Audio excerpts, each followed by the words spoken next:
ito, magluluto po tayo ng fatire. Manok po yan na giniling, tapos ginisa, tinimplahan. Yan po siya. Pero una, gumawa po muna ako ng dough. Ngayon, yun na, gumagawa po ako. Kasi fasting po si lolo at si lola ko. Yan po yung fatire. Parang kumbaga sa Pilipinas is empanada. Pero hindi po natin ipiprito yan. Lalagay po natin sa oven. Yan. Easy. Dali lang, di ba? Okay. Yan. Ganyan lang siya magluto. Si Ate Jan Vlog. Ayan. Doon naman tayo sa cheese. Ano din siya, tinapay, pero cheese yung nasa loob. Yan, gumawa siya ng circle. Si Ate Jen Vlog, yan, hiniwa niya, parang pizza. Magiging 8 pieces siya. Yan. Tapos, lalagyan niya ng curry cheese. Yan. At tiin ko yan sa 4. Magiging 4 pieces yan, maliliit na yan. Kasi maliit lang kasi yung ginagawang tinapay.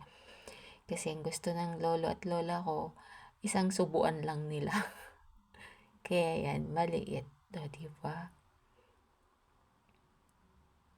Ayan siya. Fold. Yan. Diba? Madali lang din naman. Pag sanay ka na talaga sa trabaho, madali lang, diba? Ayan na siya. Diba magulo? Kasing gulo. Ayan, naluto na.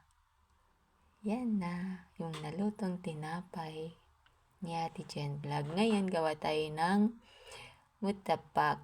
Ayan yung parang sibuyas. Sibuyas siya. Tapos, ginisa ko din. Nilagyan ko ng kamatis, nilagyan ng itlog. Tapos, babalutin na. Ganyan lang po. Yan yung mostly na kinakain ng dalawang matanda ko. Yung si lolo at si lola. Pag sila po ay fasting. Yan. Diba? Napakadali lang. Kasi ang aking mga amo hindi naman po maselan, hindi sila choosy, kaya sapat na yan sa kanila. Yan, no? Binalot. Ayan, naluto na rin siya. Yan yung sambusa. Sambusa siya, yan yung talagang pinaka, nila dito, specialty nila dito. Sambusa. Manok naman po yung nasa loob din yan. Diba? Ganyan lang. Tapos yan, cheese. Ano din siya, cheese curry sa loob. Pero medyo spicy siya. Yan, prito-prito lang. Ganyan lang yung kinakain nila, ni lolo at ni lola. Diba? Sobrang easy lutuin. Yan, naluto na. Ganyan lang siya. Simple lang ang aking mga amo. Kaya yan, hindi sila maselan, hindi sila naghahanap ng magandang mga plato, ganun. Sapat na yan. O yan, gumagawa pa rin kami ng sambusa. Sambusa. Yan yung sambusa nila. Manok. Gigisa ko din yan sa maraming sibuyas at giniling na manok. Yan. Binabalot namin ng kasama ko. Diba? Yan yun.